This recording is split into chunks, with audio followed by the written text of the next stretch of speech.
古代有这么一个宫女，比皇帝足足大17岁，后宫的妃子只要怀了孕，都会被她灌堕胎药，手段之毒辣，令人发指。但她却被皇帝宠爱了一辈子，甚至在她死后，皇帝也随之去世。这个人就是明朝的万贵妃，准确地说是明史中记载的万贵妃。众所周知，明史是清朝编修的，而清朝史官在编修时，对于某个历史人物的褒贬定义，多少会迎合清朝统治者的态度。而成化帝朱见深，无疑是被明史抹黑的最厉害的人物。朱见深做了什么，才被清朝统治者如此痛恨？有个词叫犁庭扫穴，意思是彻底摧毁对方，使敌人的土地上寸草不生。朱见深则创造了另一个词，成化犁庭。成化年间，建州女真借蒙古之势对明朝实行侵扰之时，虽然这些发生在东北的侵扰还没有到让双方完全敌对的地步，但女真人的屡屡挑衅却激起了明朝廷的怒火。明朝刚刚经历了土木堡之变的屈辱，在这个关键节点，早已臣服的建州女真竟然趁火打劫，自然令明廷十分愤怒。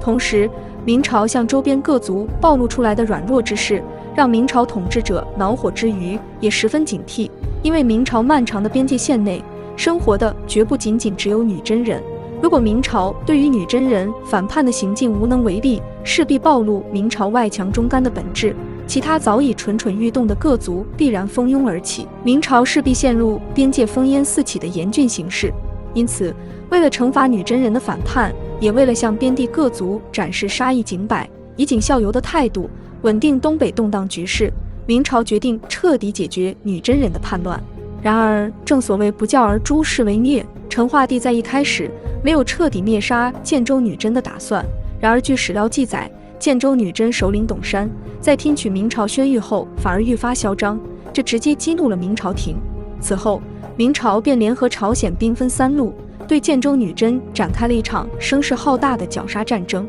成化3年，朱见深下令禁剿建州女真，下达的命令是：捣其巢穴，绝其种类，可屠者屠之。绝其种类4个字基本等于种族灭绝令。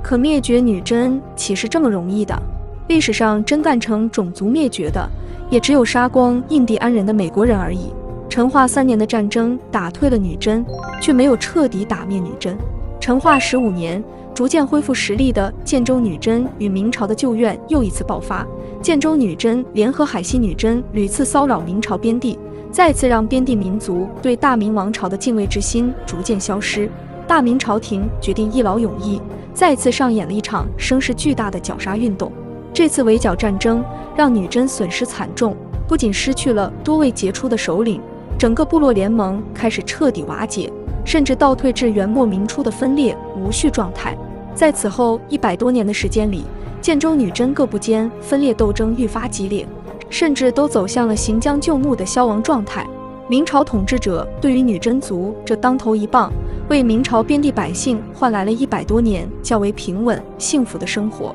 也延续了明朝100多年的历史。明朝那些事儿评价朱见深，说他是个软弱的皇帝，这是绝对的误解。一个在建州搞大屠杀的皇帝，把建州土地像背离过一样寸草不生，因而创造出成化犁庭这个词汇。他无疑是和汉武帝一样，犯我强汉庭者，虽远必诛的铁血鹰派皇帝。了解了成化犁庭，不难理解为何作为建州女真直系后裔的清朝满族统治者对成化帝恨之入骨。那么，明史中对成化帝和万贵妃的记录为什么不可采信呢？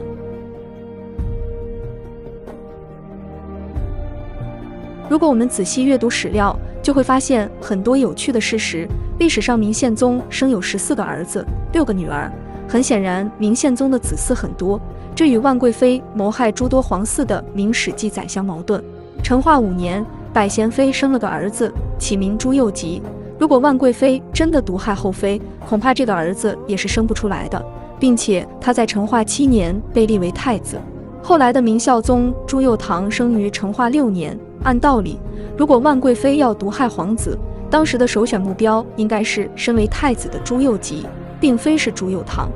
按照明史，孝宗朱佑樘进宫后，周太后怕他被万贵妃毒害，将他接到身边亲自抚养。然而事实上，朱佑樘一开始是由万贵妃抚养的，封为太子之后才是太后抚养。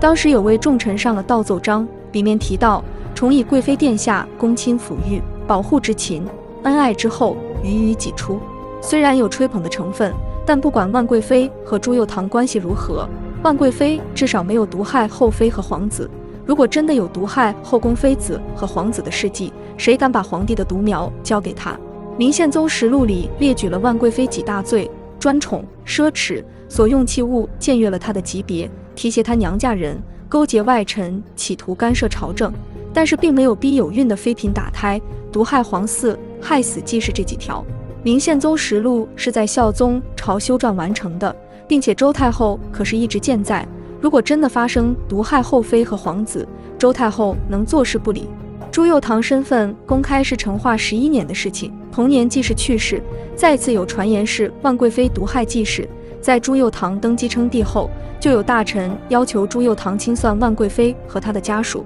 但是朱佑樘并没有处理万氏一族，反而只是要求万氏一族把明宪宗赏赐给他们的官职和钱财还给朝廷就行了。这说明作为当事人的朱佑樘并不认为万贵妃杀死了自己的母亲。朱佑樘是一个好人，但是他不是傻子。如果万贵妃真的毒杀继室，朱佑樘可以随便找个理由把万贵妃陵墓给铲除，杀死万氏一族。但是他没有，说明万贵妃确实没有残害朱佑樘母子。而且明宪宗实录也记载继室确实是病死。清修史书《明史》虽然对万贵妃多有编排，然而清朝的乾隆皇帝却专门写过一篇驳明宪宗怀孕诸妃皆遭万妃逼迫而坠胎的文章，为万贵妃说了一句公道话。想想也是，万贵妃死后不久，宪宗也因伤心过度去世了。如果万贵妃真的不允许其他妃嫔怀孕，那宪宗怎么可能有14个儿子、7、8个公主的呢？宪宗是个重情重义的人，